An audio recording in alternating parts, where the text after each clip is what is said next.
ممتاز کوئی ایسے ویسے نہیں، ممتاز شاگرد تھے، اور امام کی اجازت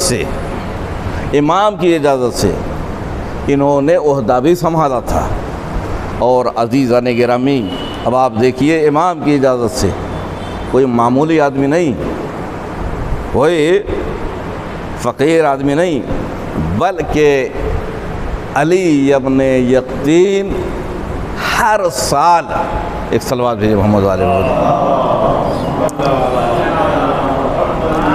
ہر سال 100 آدمی، 150 آدمی، 250 آدمی، 300 آدمی، سب کو 10,000 20,000 درہم دیتے تھے، اور سب کو اپنی طرف سے نیابتی حج کرواتے تھے۔ سوچئے یہ ہر سال، اب کتنے پیسے والے رہے ہوں گے، کتنے مالدار رہے ہوں گے، کتنے وہ پرہیزگار اور اللہ والے رہے ہوں گے۔ ہر سال ایک آدمی 2 آدمی نہیں، ہم تو 1-2 کو اگر کسی کو حج کروا لیتے ہیں تو پورے شہر میں ڈھنڈورا پیٹتے ہیں، فلاں کو ہم نے بھیجا ہے، فلاں کو ہم نے بھیج دیا ہے، فلاں کو ہم نے بھیج دیا ہے، یعنی بہت بڑا کام کر دیا ہے اپنی نگاہ میں۔ ارے بھائی، اگر کیا ہے کوئی اللہ کے لیے کیا ہے تو چھوڑ دو اللہ کے اوپر، ہمیں بات کہنے کی ضرورت نہیں ہے، ہماری ان نیکیوں کو اللہ خود اجاگر کرے گا، پروردگار عالم خود بتائے گا لوگوں کے سامنے۔ اب آپ دیکھیے کہ اتنے بڑے شاگرد امام، اور امام کی اجازت سے اس منصب یعنی وزیر اعظم کے عہدے کو سنبھالا ہے۔ ہر سال میں نے کہا 100 ملتا ہے، 100 آدمی، 150 آدمی، 250 آدمی، 300 آدمی کو 10,000 20,000 10,000 20,000، آپ حساب لگا لیجئے کتنے لاکھ روپے پہنچیں گے۔ ہر سال نیابتی حج کے لیے وہ بھیجتے تھے۔ اب آپ اس سے اندازہ لگا لیجئے کہ یہ کتنے بڑے صاحب تقویٰ اور پرہیزگار رہے ہوں گے۔ یہ ہارون رشید کی حکومت میں وزیر ہیں، اور ابراہیم جمال بغداد آئے، وہ کوفے کے رہنے والے تھے، بغداد آئے، اور بغداد میں آنے کے بعد ان کو یہ خیال ہوا کہ چلو ابراہیم سے بھی ملاقات کرتے جائیں، بھائی ہوتا ہے کہ فلاں بھائی اپنا ہے، فلاں بھائی سے ملاقات کر لیں۔ ابراہیم جمال جب گئے ہیں تو علی ابن یقطین کی ملاقات امام سے نہیں ہوئی، علی ابن یقطین کی ملاقات جمال سے نہیں ہوئی، ابراہیم جمال سے نہیں ہوئی، واپس چلے آئے۔ دیکھیے، میں نے جو کہا کہ ہم حج کو جاتے ہیں تو یہ سوچ لے پہلے کوئی ہمارا ناراض تو نہیں ہے۔ کبھی کبھی ایسا ہوتا ہے کہ چلو بھائی فلاں ناراض ہے، ناراض رہنے دو، ہم تو جا رہے ہیں، قابل قبول نہیں ہوگا، یاد رکھیے گا، سب کو سوچنا پڑے گا۔ تو ابراہیم جمال واپس آ گئے۔ اب جب یہ مدینے گئے، کون؟ ابراہیم جمال۔ اور مدینے جانے کے بعد جب امام موسیٰ کاظم علیہ السلام کے دربار میں پہنچے ہیں، ان کے پاس پہنچے ہیں ملاقات کے لیے، سلام دعا کی، خیر و خیریت، اسی دوران گفتگو امام نے علی ابن یقطین کے بارے میں سوال کر لیا۔ بھائی انہی کی اجازت سے ہے سب کچھ، کیسے ہیں؟ بتایا کہ میں بغداد گیا تھا، اسی کام سے گئے ہوں گے بغداد، اور میں بغداد میں جانے کے بعد میں نے سوچا کہ چلو یہاں ملاقات کر لوں، مگر انہوں نے موقع نہ دیا، انہوں نے مجھ کو ٹائم نہ دیا، انہوں نے مجھ سے ملاقات نہ کی، اور بغیر ملاقات کے میں چلا آیا۔ خیر، سارا ماجرا امام کو بتایا۔ اب اسی سال، جس سال یہ گئے تھے ابراہیم جمال، اسی سال علی ابن یقطین مدینے آئے، اور مدینے آنے کے بعد سوچا چلو امام کی بارگاہ میں چلے جائیں، امام کے پاس چلے جائیں، امام سے ملاقات کر لیں، امام کی درگاہ میں پہنچ جائیں۔ بھائی امام کے حکم سے یہ وزارت کو سنبھالا ہے انہوں نے، امام تو خوشی ہوں گے، امام تو زیادہ ہم سے خوش ہو جائیں گے۔ امام کی بارگاہ میں پہنچے اور جانے کے بعد کہلوایا کہ علی ابن یقطین آئے ہیں۔ جواب کیا میرا معلوم ہے، ٹائم نہیں ہے۔ اب سوچیے، اب ٹائم نہیں ہے، ملاقات کا موقع نہیں دیا امام نے۔ ایک دن نہیں، آج نہیں ملاقات ہوئی، 2 دن نہیں ملاقات ہوئی، 3 دن گزر گئے، علی ابن یقطین رو رہے ہیں، گریہ کر رہے ہیں، غمگین ہیں۔ کون سی ایسی بات ہو گئی ہے کہ جس کی وجہ سے، جس کے حکم سے، جس کی اجازت سے میں نے اس وزارت کو سنبھالا ہے، آج وہ مجھ سے ملاقات نہیں کر رہا ہے، آج ملاقات کی اجازت نہیں دے رہے ہیں۔ مولا نے جب دیکھا کہ رو رہے ہیں، غمگین ہیں، گریہ کر رہے ہیں، کون سی مجھ سے ایسی بات ہو گئی کہ جس کی وجہ سے امام مجھ سے ملاقات نہیں کر رہے ہیں، کہا علی ابن یقطین، اگر تمہارے پاس ابراہیم جمال سے ملنے کا وقت نہیں ہے تو میرے پاس تم سے ملنے کا وقت نہیں ہے۔ پہلے اس کو راضی کرو، تب میں راضی ہوں گا، پہلے اسے راضی کرو۔ کہا مولا وہ تو کوفے میں ہیں۔ تو امام نے بتایا کہ تم فلاں بقی میں چلے جاؤ، وہاں سواری ملے گی اور سوار ہو جانا۔ جس طریقے سے بتایا، اور چشم زدن میں مدینے سے کوفہ پہنچ گئے۔ دق الباب کیا، کہا کون؟ کہا علی ابن یقطین۔ ابراہیم جمال اور علی ابن یقطین سے کیا لینا دینا، کیا کام ہے؟ کہا نہیں کھولو، بہت ضروری کام ہے۔ اب جب گئے ہیں تو بتایا، پوری بات کو بتایا، یعنی تم سے میں نے ملاقات نہیں کی، موقع نہیں دیا ملنے کا، تو امام نے بھی مجھ سے ملاقات نہیں کی، تو مجھے معاف کر دو، مجھے بخش دو۔ معاف کر دیا۔ کہا ایسے نہیں، میں زمین پہ اپنے رخسار کو رکھتا ہوں اور تم اپنے پیر کو میرے رخسار پہ رکھ دو، یعنی نشانی کے طور پر۔ نہیں مان رہے ہیں، بہت اصرار کیا، یہاں تک کہ ابراہیم جمال نے اپنے قدم کو، علی ابن یقطین وزیر اعظم ہیں، ان کے رخسار پہ رکھا کہ جو مٹی لگی ہوئی ہے۔ اور جب واپس گئے ہیں تو جو امام ملاقات کا وقت نہیں دے رہے تھے، وہی امام ان کے استقبال کے لیے آ رہے ہیں۔ سوچیے، یعنی ایک مومن ناراض ہو گیا تو امام ناراض ہو جاتے ہیں۔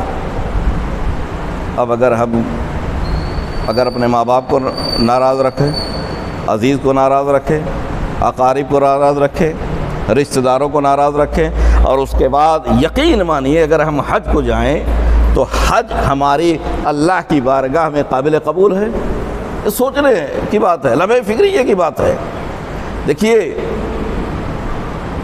اگر ہم نے ان باتوں کا خیال نہ کیا تو شاید ہو سکتا ہے کہ ہم حج کے لیے اپنے جام ناقص میں گئے، مگر ہمارا حج اللہ کی بارگاہ میں قابل قبول نہ ہو۔ اور یہی ابراہیم جمال علی ابن یقطین سے امام موسیٰ کاظم علیہ السلام نے کہا تھا، تم ایک چیز کی ضمانت لے لو، ایک چیز کی ضمانت لے لو، میں 3 چیزوں کی ضمانت لیتا ہوں۔ ایک چیز کی ضمانت لے لو، میں 3 چیزوں کی ضمانت لیتا ہوں۔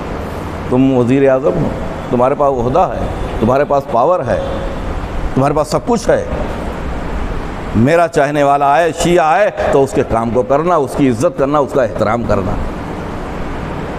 میں ضمانت دیتا ہوں کہ تم کبھی تلوار سے قتل نہیں ہوگے، یعنی دشمن کی تلوار سے تم قتل نہیں ہوگے، اور میں ضمانت لیتا ہوں کہ کبھی تم تنگ دست نہیں ہوگے، یعنی شیعہ نے آل محمد کے کام کے لیے امام نے کہا تم ان کا کام کرو گے، تم ان کی ضرورت کو پورا کرو گے، ان کا احترام کرو گے، ان کی عزت کرو گے، تو میں ضمانت لیتا ہوں کہ تم کبھی دشمن کی تلوار سے نہیں قتل ہوگے، تم کبھی تنگ دست اور فقیر نہیں ہوگے، تم کبھی قید خانے میں قید نہیں ہوگے۔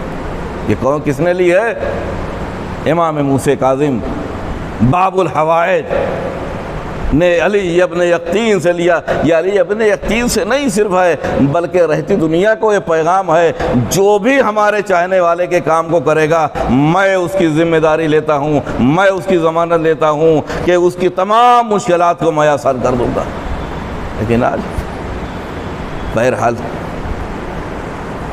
زیادہ کچھ کہنے کی ضرورت نہیں ہے. 15 منٹ کا ٹائم دیا تھا, 15 منٹ تقریباً ہو گئے ہیں, بات کو ختم کر دے رہا ہوں. تمام چیزیں مجھے نہ کوئی اعمال بتانا ہے, نہ نیت بتانا ہے, نہ کچھ بتانا ہے, بس یہ سب تبرکاً اور آپ کی خدمت میں حاضر ہوا ہوں کہ آپ جا رہے ہیں, میں دعا کر رہا ہوں, آپ میرے حق میں دعا کریے گا کہ پروردگار عالم جو جا رہے ہیں ان کی حفاظت فرمائے, ان کے حج کو قبول کرے, ان کے اعمال کو قبول کرے, ان کی محنتوں کو قبول کرے, ان کی سعی کو قبول کرے. ایسا نہ ہو ہم تو حج پہ گئے ہیں مگر حاصل کچھ نہ ہو, حاصل کچھ نہ ہو. جیسا کہ امام سے جب کسی نے کہا تھا کہ مولا حاجی بہت ہیں, اس سال حاجی بہت آئے ہوئے, کہا جا اب ذرا دیکھو تو حاجی کم دوسرے زیادہ تھے. ایک صلوات بھیجیے محمد اور آل محمد پر.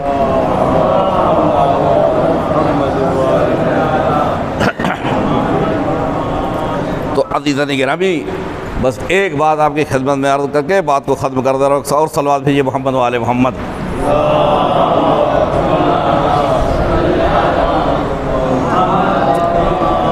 یہی حج قیامت کے دن جج بنے گا. جج کا کام کیا ہوتا ہے؟ جج کا کام انصاف کرنا ہوتا ہے نا, گواہی دینا ہوتا ہے نا, بتانا ہے بھائی یہ صحیح ہے یہ غلط ہے. حج اور جج یعنی یہی حج جج بن جائے گا جب قیامت کا دن ہوگا.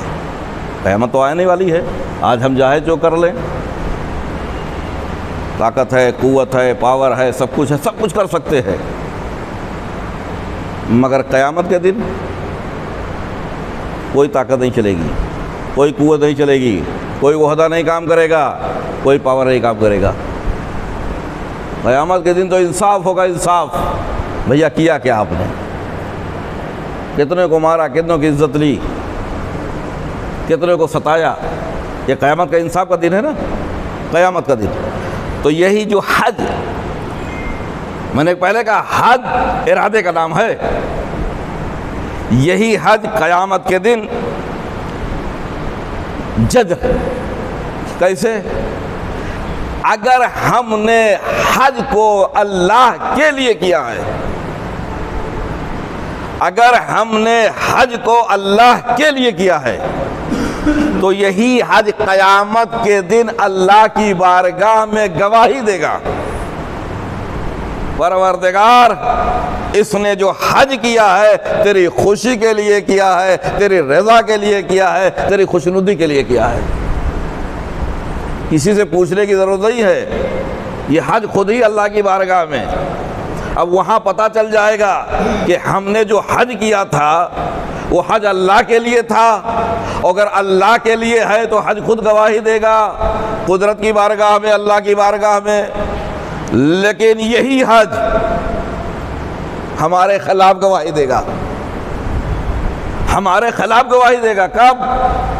ہم حج پہ گئے مگر سیر کے لیے, تفریح کے لیے, تبدیلی آب و ہوا کے لیے, گھومنے کے لیے, دکھانے کے لیے, ریاکاری کے لیے, شہرت کے لیے, اور لوگوں میں یہ مبارک حاجی کا لقب لینے کے لیے, تاکہ زندگی بھر لوگ ہمیں حاجی کہتے رہیں, اس لقب کو لینے کے لیے ہم حج کے لیے گئے ہیں. تو یہی حج اللہ کی بارگاہ میں ہمارے خلاف گواہی دے گا.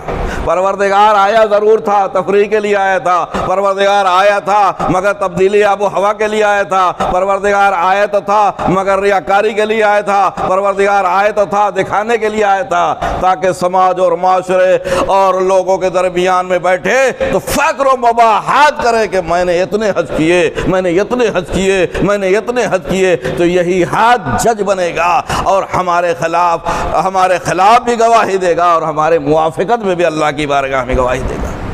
تو عزیزان گرامی بہت بڑی عبادت ہے, بہت عظیم عبادت ہے. یہ حج نماز کے بعد اگر کوئی عظیم عبادت ہے تو حج ہے، بلکہ یوں کہا جائے کہ جتنی بھی عبادتیں ہیں سب سے افضل عبادت یہ حج ہے۔ یہ حج کوئی معمولی نہیں ہے، بہت عظیم عبادت ہے۔ جو طریقہ بتایا ہے، جو اصول بتایا ہے، جو قانون بتایا ہے، اس مطابق اگر ہم حج کے لیے جا رہے ہیں اور حج کر رہے ہیں تو یقیناً اللہ ہمارے حج کو قبول کرے گا، اور حج پہ خرچ کیا ہوا پیسہ جو ہم نے حج کے اوپر کیا خرچ، یہ اللہ کبھی اپنے پاس نہیں رکھتا، واپس کر دیتا ہے۔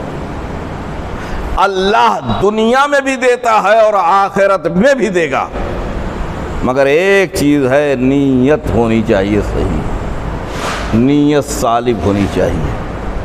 اور اگر کوئی حج واجب ہو جائے اور حج واجب ہونے کے بعد ٹال مٹول کرے تو جائز نہیں ہے کہ اگر اس سال حج واجب ہوا ہے، کوئی رکاوٹ نہیں ہے، کوئی دقت نہیں ہے، کوئی پریشانی نہیں ہے، تو دوسرے سال آئندہ سال حج کریں گے، یہ جائز نہیں ہے۔ حج کو مؤخر کرنا، ہر حج کو آگے بڑھانا۔ ایک صلوات بھیجے محمد والے محمد۔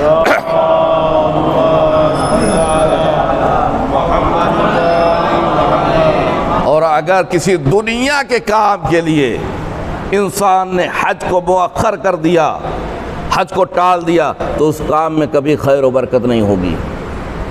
یہ کام آ گیا ہے، بہت بڑا کام آ گیا ہے، بہت بڑا پلان مل گیا ہے، بہت بڑا پروگرام آ گیا ہے، یہ کرنا ہے، اور اس کے لحاظ سے اگر ہم نے حج کو ٹال دیا ہے تو معصوم فرماتے ہیں کہ اس کام میں خیر و برکت نہیں ہوگی، خیر و برکت نہیں۔ حج ہے فوراً انجام لیجیے، اور اللہ ہمارے اس حج سے ہمارے رزق میں برکت عطا کرتا ہے۔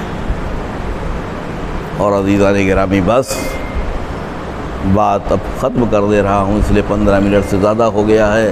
میں نے کہا مجھے کوئی زیادہ بیان نہیں کرنا ہے، نہ کرنا تھا، جو کرنا تھا وہ کر دیا ہے آپ کی خدمت میں۔ آپ سب صاحب فہم ہیں، آپ صاحب علم ہیں، سب جانتے ہیں، اور ایک ایسے بھی افراد سب ہیں کہ جو کئی مرتبہ حج کے لیے گئے ہیں، انہیں تمام ارکان حج کا بھی علم ہے کہ کس طریقے سے حج کرنا ہے، کس طریقے سے احرام باندھنا ہے، کس طریقے سے مینا میں جانا ہے، کس طریقے سے طواف کرنا ہے، طواف النساء، یہ سب تمام چیزیں ہیں، سب بیان نہیں کرنا ہے، لیکن عزیزان گرامی جائیں ضرور، مگر یاد رکھیے نیت اللہ کی خوشی ہونی چاہیے، اللہ کی رضا ہونی چاہیے۔ جب اللہ کی رضا ہوگی تو یہ حج ہمارا قابل قبول ہو جائے گا۔ اور عزیزان گرامی، ہمارا کوئی بھی پروگرام ہوتا ہے، کچھ بھی ہوتا ہے، تو ہم ضرور کربلا والوں کو یاد کرتے ہیں، اس لیے کہ یہ حج بھی باقی ہے تو حسین ابن علی کی قربانی سے باقی ہے، ورنہ نہ حج ہوتا، نہ کوئی اور عبادت ہوتی، نہ اور کچھ ہوتا۔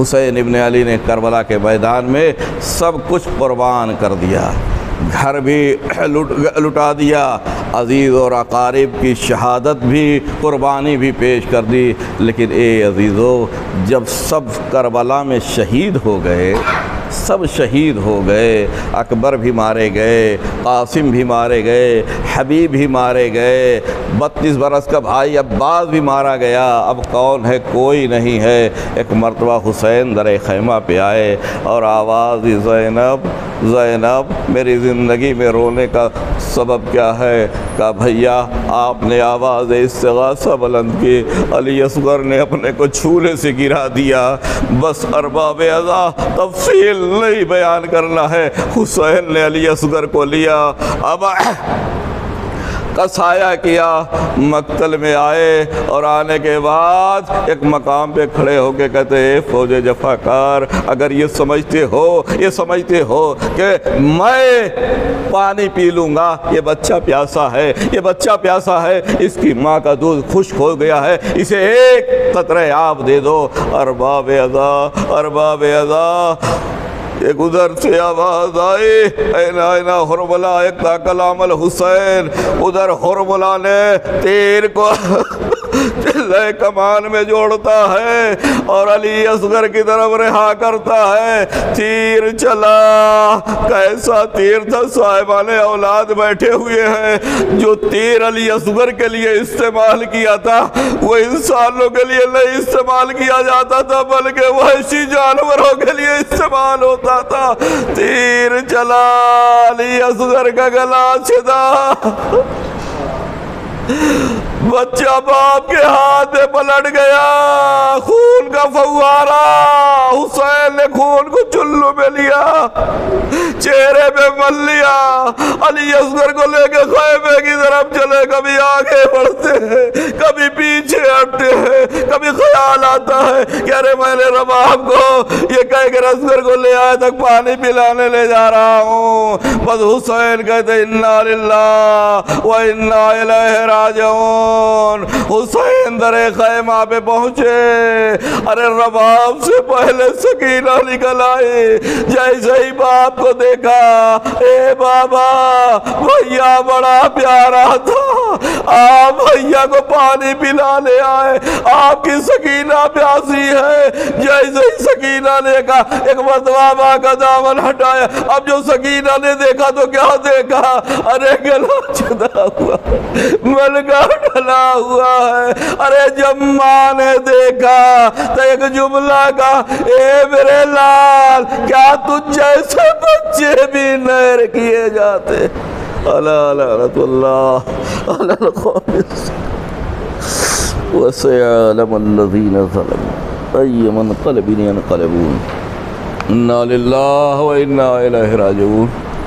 پروردگار محمد و آل محمد کے واسطہ ہماری اس مختصر سی مجلس کو قبول فرما، پروردگار جو بیمار انہیں شفا عطا فرما، پروردگار جو حج بیت اللہ کے لیے جا رہے ہیں میرے مالک میرے معبود ان کے حج کو قبول فرما، ان کی حفاظت فرما، پروردگار تمام مومنین جہاں بھی ہیں ان کی جان مال عزت آبرو کی حفاظت فرما، پروردگار ہمارے مرحومین کی مغفرت فرما، پروردگار محمد و آل محمد کا واسطہ جہاں جہاں بھی مومنین آباد ہیں ان کی جان مال عزت آبرو کی حفاظت فرما، مزارات مقدسہ کی زیارت نصیب فرما، مشکلات کو آسانی میں تبدیل فرما، پروردگار تیری بارگاہ میں بار دیگر ہم سب دست بدعا میرے مالک میرے معبود یہ جو حج کے لیے جا رہے ہیں میرے مالک ان کے حج کو قبول فرما، ان کی حفاظت فرما، ارضی و سمامی مصیبتوں سے محفوظ فرما،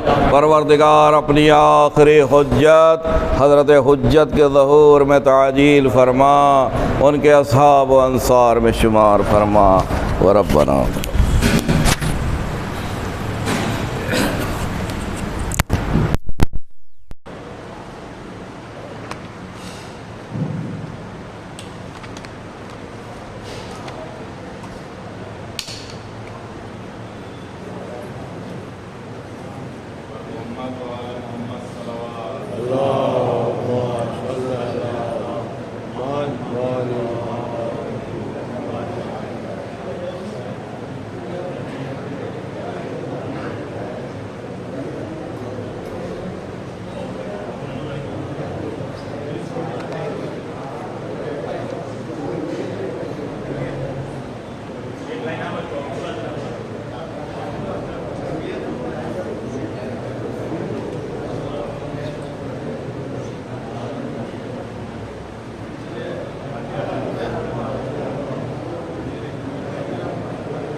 Gracias.